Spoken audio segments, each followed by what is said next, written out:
మార్చి 14న జాతీయ లోక్ అదాలత్. పశ్చిమ గోదావరి జిల్లా న్యాయ సేవాధికార సంస్థ ఆదేశాల మేరకు వచ్చే నెల తాడేపల్లిగూడెం కోర్టుల సముదాయాల్లో జాతీయ లోక్ అదాలత్ నిర్వహించనున్నట్లు మండల లీగల్ సర్వీసెస్ కమిటీ చైర్మన్ మరియు 11వ అదనపు జిల్లా జడ్జి షేక్ సికిందర్ బాషా తెలియజేశారు. ఈ రోజు తాడేపల్లిగూడెం బార్ అసోసియేషన్ హాల్లో ఏర్పాటు చేసిన మీటింగ్ లో అదనపు జిల్లా జడ్జి మాట్లాడుతూ లోక్ అదాలత్ లో అన్ని కోర్టుల్లో పెండింగ్ లో ఉన్న రాజీ పడదగ్గ క్రిమినల్ కేసులు, అన్ని రకాల సివిల్ కేసులు, మనోవర్తి, గృహహింస, మోటార్ వాహన ప్రమాద బీమా కేసులు రాజీ చేసుకోవచ్చని, బ్యాంకు మరియు టెలిఫోన్ ఫ్రీ లిటిగేషన్ కేసులు రాజీ చేసుకోవచ్చు అని తెలియజేశారు. తద్వారా కక్షిదారులు సమయం, డబ్బు ఆదా చేసుకోవచ్చు అని, ఈ అవకాశాన్ని కక్షిదారులు సద్వినియోగం చేసుకోవాలని తెలియజేశారు.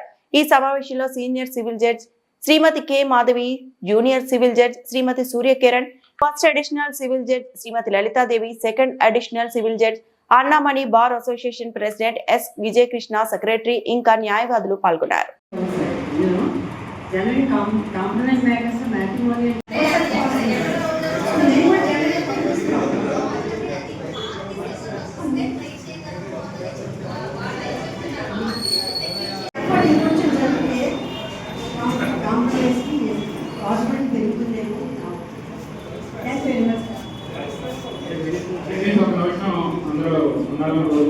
ఎందుకంటే ఇది మన భారతదేశంలోనే కాకుండా పెద్ద ఎత్తున మరి టౌన్లో ప్రచారం అవడం కోసం సిటీకి వెళ్ళే వారు కూడా రమ్మన్నాం. న్యాయమూర్తులు మరి ఒకసారి మళ్ళీ సిటీకి వెళ్ళే